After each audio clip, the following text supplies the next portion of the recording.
নমস্কার, আশা করছি আপনারা সবাই ভালো আছেন। আমি সুস্মিতা। আজকে আপনাদের সাথে আলোচনা করব খুব মর্মান্তিক একটি মৃত্যু সংবাদ। আমাদের খুব পরিচিত অভিনেতা রাহুল বন্দ্যোপাধ্যায়, কৈশোরে যার সিনেমা আমরা সবাই দেখেছি, চিরদিনই তুমি যা আমার খ্যাত। তো তার একটি মর্মান্তিক দুর্ঘটনার মাধ্যমে মৃত্যু হয় এবং সেই দুর্ঘটনাটি হয় কর্মসূত্রে। ওনার শুটিং সেটেই সেই দুর্ঘটনা ঘটে। তালসারিতে উনি শুটিং করতে গিয়েছিলেন এবং সেখানে যেয়ে ওনার জলের তলায় তলিয়ে যান। তো এই ঘটনাটি খুবই মর্মান্তিক এবং ভাবতেই অবাক লাগে যে শুটিং স্পটে গিয়ে কিভাবে একজন অভিনেতা ডুবে মারা যেতে পারে। এমনকি সে ছিল সিরিয়ালের নায়ক। তো সেখানকার অভিনয় সেটের প্রডিউসাররা কোনো নিরাপত্তা ব্যবস্থা কেন নেননি? তো এইসব নিয়ে অনেক ধরনের বিতর্ক উঠে এসেছে। সবাই পুরো টলিপাড়া এটা নিয়ে আলোচনা করছেন এবং এমনকি সাধারণ মানুষও সবাই খুব মর্মাহত এই ঘটনায়। তো সেটা নিয়ে তদন্তও চলছে।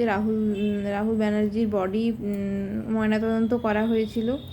দেখা গিয়েছে যে তার বডিতে প্রচুর পরিমাণে বালি, ফুসফুসে প্রচুর পরিমাণে বালি এবং জল জমে গিয়েছিল, যার কারণে তার মৃত্যু ঘটে। এমনকি মৃত্যুটি ঘটেছিল সেই স্পটেই মৃত্যু ঘটেছিল। তারপরে তাকে হসপিটালে নিয়ে যাওয়া হয়। যাই হোক, ওনার বয়স বেশি হয়নি, 43 বছর বয়সটা তেমন কিছু নয়, মৃত্যুর কাছে তেমন কিছু বয়স নয় সেই বয়স। এবং এমনকি ওনার একটি বাচ্চা ছেলেও আছে 13 বছরের। আর তো এই ঘটনাটি খুবই মর্মান্তিক। যাই হোক, কিন্তু আমাদের কাছে যেটা সবথেকে বড় কোশ্চেন যে একটা অভিনেতা কীভাবে শুটিং স্পটে গিয়ে এইভাবে দুর্ঘটনাবশত মারা যায়। তার মানে শুটিং স্পটে কি কোনো নিরাপত্তা মেনটেন করা হয় না? তাহলে অন্য অভিনেতারা কোথার থেকে সেই ভরসাটা পাবেন? এই জন্য আর আরেকটি কথা যেটা উঠে আসছে যে ওনার বাড়িতে অন্যান্য অভিনেতা, প্রসেনজিৎ চট্টোপাধ্যায়, আরও অন্যান্য অভিনেতা অভিনেত্রীরা গিয়েছিলেন দেখা করতে, ওনার মায়ের সাথে দেখা করতে, ওনার মাকে সান্ত্বনা প্রদান করতে। কিন্তু ওনার যে সিরিয়ালের সেটের সহ অভিনেতা অভিনেত্রীরা কাউকে দেখা যায়নি। এমনকি ওনার যে সিরিয়ালের যে প্রডিউসার, ডিরেক্টর, কাউকেই দেখা যায়নি। এমনকি কেউ কোনো ইন্টারভিউও দিচ্ছেন না কারো কাছে, কোনো নিউজ চ্যানেলের কাছে। যখন নিউজ চ্যানেলরা খুব জোরাজুরি করে ওনাদের ইন্টারভিউ নিচ্ছেন, তখন ওনারা বেশি কথা না বাড়িয়ে ইন্টারভিউ শেষ করছেন। মানে এই সম্পর্কিত বেশি কথা ওনারা বলতে চাইছেন না। তার মানে হয়তো হতেও পারে যে ওনাদেরকে বারণ করা হয়েছে যে এই সম্বন্ধে কোনো কথা বলতে। তো এইখানেই কোশ্চেন আরও বেড়ে যাচ্ছে সাধারণ মানুষের মনে, বা অভিনেতা বা অন্যান্য ট্রলিপাড়ার মানুষদের মনে, যে এত কেন, কি নিয়ে কিছু লুকোনোর চেষ্টা করছেন, যে ওনারা এত কেন মানে ওখান থেকে একদম ইনভলভ নেই কেন এই ব্যাপারটাতে। তো যাই হোক, এটা খুবই মর্মান্তিক একটি বিষয় এবং এটা এটা খুবই একটি বড় কোশ্চেন মার্কের একটা ঘটনা, যে কীভাবে কী হলো কেউ জানতে পারলো না।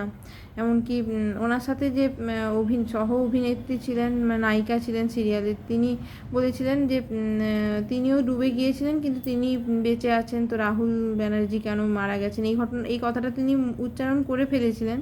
তার বেশি তিনিও আর কিছু বলেননি। তো আপাতত ওনার স্ত্রী, রাহুল ব্যানার্জির স্ত্রী প্রিয়াঙ্কা সরকার, ওনারা একটি আর্টিস্ট ফোরামের মধ্যে একটি গ্রুপ করেছেন। এমনকি ওনারা এফআইআরও জারি করেছেন জানা গিয়েছে। আর তাছাড়া অন্যান্য অভিনেতা অভিনেত্রীরা সবাই কোশ্চেন করছেন। আর ওই সিরিয়ালের যে প্রডিউসিং টিমের হেড লীনা গঙ্গোপাধ্যায়, উনি নাকি কোনো একটি মহিলা কমিশনের উঁচু পদে ছিলেন, সেখান থেকে পদত্যাগ করেছেন। আর তাছাড়া ওনার এই সিরিয়ালটিও বন্ধ করা হবে। এই শুটিং যেটুকু করা আছে তার বাইরে আর ওনাদের সিরিয়াল এগোবে না, সিরিয়ালটি বন্ধ করা হবে। যদিও সিরিয়ালটি বন্ধ করার মূল কারণ রাহুলের মৃত্যু নয়, এটি অ্যাকচুয়ালি সিরিয়ালটা বেশি দিন ভালোভাবে চলছিল না। প্রথম যখন সিরিয়ালটি শুরু হয় তখন সিরিয়ালটির তেমন কিছু টিআরপি ছিল না। তারপর ওনারা নায়ক নায়িকা চেঞ্জ করার পরে কিছুদিন পরে আস্তে আস্তে টিআরপি বেড়েছিল রাহুল যতদিন অভিনয় করছিল। কিন্তু এখন আবার রাহুল ব্যানার্জিও মারা গেছেন, আর ওনারাও বুঝতে পারছেন যে এই সিরিয়ালের টিআরপি বেশি আসবে না আস্তে আস্তে। তেমন কিছু গল্পও ছিল না, গল্পও নেই ওনাদের এগোনোর মতো, ওই জন্য ওনারা এমনিতেও বন্ধ করে দিতেন হয়তো কিছুদিনের মধ্যে। যাই হোক, এই ঘটনাটাই জেরে ওনারা বন্ধ করে দিচ্ছেন।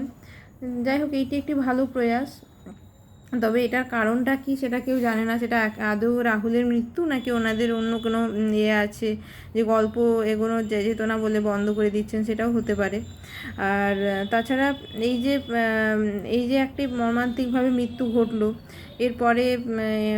এরপরে একটা এইটা তো একটা দায়িত্ব ওনাদের উপর বর্ষেই যায়, যে ওনাদের প্রডিউসারের উপর বর্ষে যায়। কারণ একটা অভিনেতা যখন যেমন আমরা যদি কোথাও কোনো অফিসে যাই, সেই অফিসে যে যদি কোনো দুর্ঘটনা ঘটে, সেই অফিসের ম্যানেজিং কমিটির একটা রেসপন্সিবিলিটি থাকে সেটার উপরে, সেরকম অভিনেত্রীদের ক্ষেত্রেও ওটাই তো কর্মসূত্র। তো সেখানে প্রডিউসার, ডিরেক্টর ওনাদের একটা রেসপন্সিবিলিটি থাকে। তো এই জায়গা থেকে এরকমভাবে মারা যাওয়া, তো সেটা তো খুবই কোশ্চেনেবল একটি ঘটনা। তো সেই জায়গায় লীনা গঙ্গোপাধ্যায় কারোর সাথে কথাও বলছেন না, কোনো রকম কিছু বলেননি। আর ওনারা এই দুর্ঘটনার পরে অনেকেই ওনার সাথে যোগাযোগ করার চেষ্টা করেছেন, উনি ফোনও তোলেননি। যদিও টলিপাড়া এটা নিয়ে খুব কি বলবো, খুব রেগে আছেন এবং খুবই শোকাহত হয়ে আছেন। তো বিক্ষোভ তো চলতেই থাকছে। যাই হোক, দেখা যাক কি এই ঘটনার কি মোড় নেয়, আদৌ কিছু বিচার হয় কি না, বা এটা চক্রান্ত করে করা হয়েছিল কি না সেটাও কেউ জানে না। তো আরেকটি কথা হচ্ছে যে রাহুল ব্যানার্জি নাকি সিপিএম পার্টির সমর্থক ছিলেন। তো সেই জন্য সিপিএম পার্টির সদস্যরা ওনাকে লাল সেলামে বিদায় দিলেন, সেটা নিয়েও অনেক কোশ্চেন উঠছে। যাই হোক, আবার কেউ বলছেন, যেমন রূপা ব্যানার্জি বলেছেন যে উনি তো সিপিএমেরই সদস্য ছিলেন বা সমর্থক ছিলেন আজীবন, তো ওনাকে লাল সেলাম স্যালুট দিয়ে বিদায় করেছেন, এতে তো কোনো দোষ নেই।